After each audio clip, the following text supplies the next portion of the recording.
Everyone, our today's topic is the first poem of Hornbill, that is a photograph written by Shirley Tolson. It's a beautiful and heart-touching poem through which the poetess remembers her mother. Stanza-wise, I am going to explain this poem and also tell you the poetic devices used in this poem. So let's start. The cardboard shows me how it was when the two girl cousins went paddling, each one holding one of my mother's hands, and she, the big girl, some 12 years or so. In the first line, the word cardboard denotes a hard, thick paper on which the photographs were pasted in the past to preserve them. The word paddling, it means to walk in shallow water. To walk in shallow water. The cardboard shows me how it was when the two girl cousins went paddling. The photograph refers to a time when the poetess' mother and her two cousins went to a beach to enjoy her holidays, and each one holding hands of poetess' mother. And she, in this line, she refers to the poetess' mother, and at that time poetess' mother was only 12 years old, and the three girls went paddling. Paddling, it means they were walking in shallow water and enjoy that. At all three stood still to smile through their hair at the uncle with the camera. All three. Here the three girls are the poetess' mother and her cousins. All three stood still to smile through their hair. All the three girls were smiling through their flowing hairs over their faces. At the uncle with the camera, they were smiling as the uncle was capturing their photograph. A sweet face, my mother's, that was before I was born. At that time, poetess' mother's face was very sweet, very innocent, because she was only 12 years old. And the photograph was taken when the poet was not born. At that time, poetess' mother was only 12 years old. She was a young girl at that time.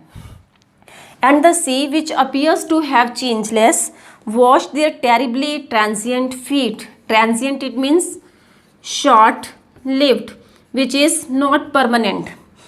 Through these two lines, the poetess want to describe the shortness of human life by contrasting it against the eternity of sea.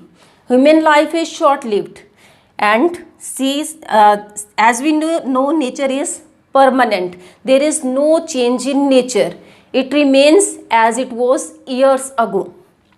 And the sea, which appears to have changeless. So in these lines, the poetess says that sea is changeless. There is no change in sea. It is same today as it was years ago. And it was washing the terribly transient feet of the three girls.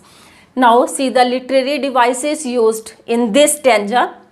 The first device used in the stanza is alliteration. Alliteration, it means repetition of consonant sound.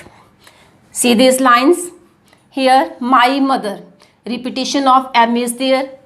So, alliteration is used here. Next one is stood still to smile. Repetition, again repetition is there.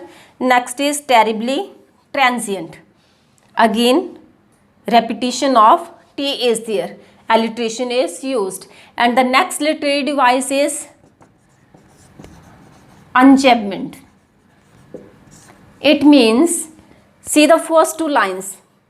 The cardboard shows me how it was when the two girl cousins went paddling. Here the first line is over, but the sentences continue without any punctuation mark. There is no punctuation mark at the end of first line, but the sentences continue. So enjambment is used here. And the third literary device used here is epithet.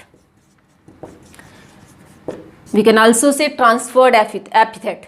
Epithet, an adjective or phrase which tells the quality of somebody or someone. Here the word transient describing the quality of feet, it means quality of human beings is explained here.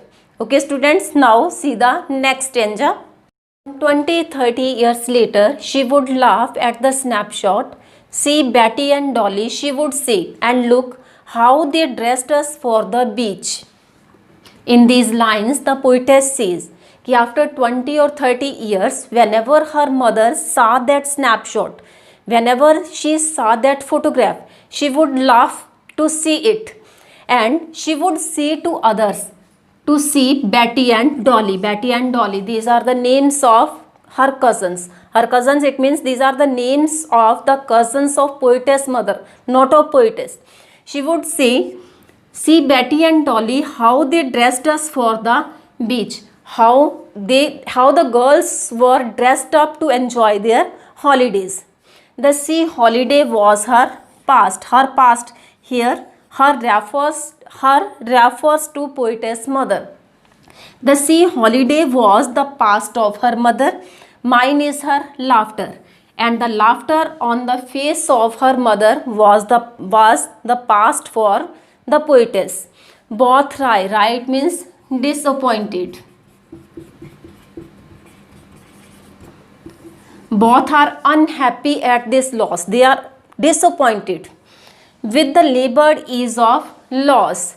But the poetess has overcome this pain with great difficulty.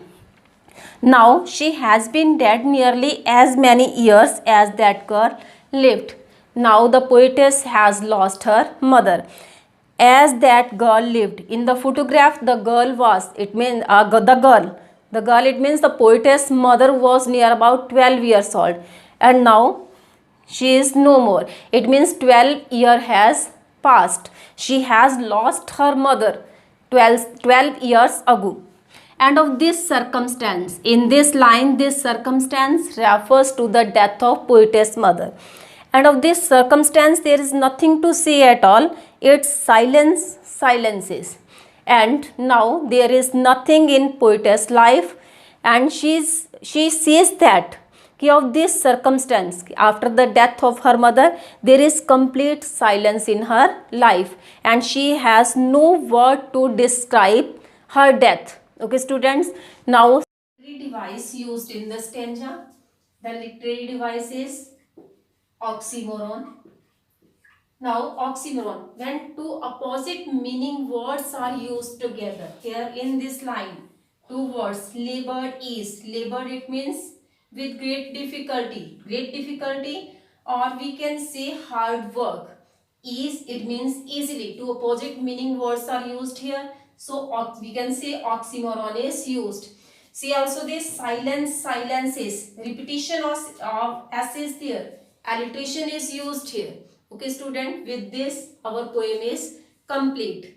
Yes students, the poem is divided in 3 stanza. The first stanza describes the young age of poetess mother. The second stanza describes the middle age of her mother, and in the third stanza the poetess describes the death of her mother. Okay students, thank you.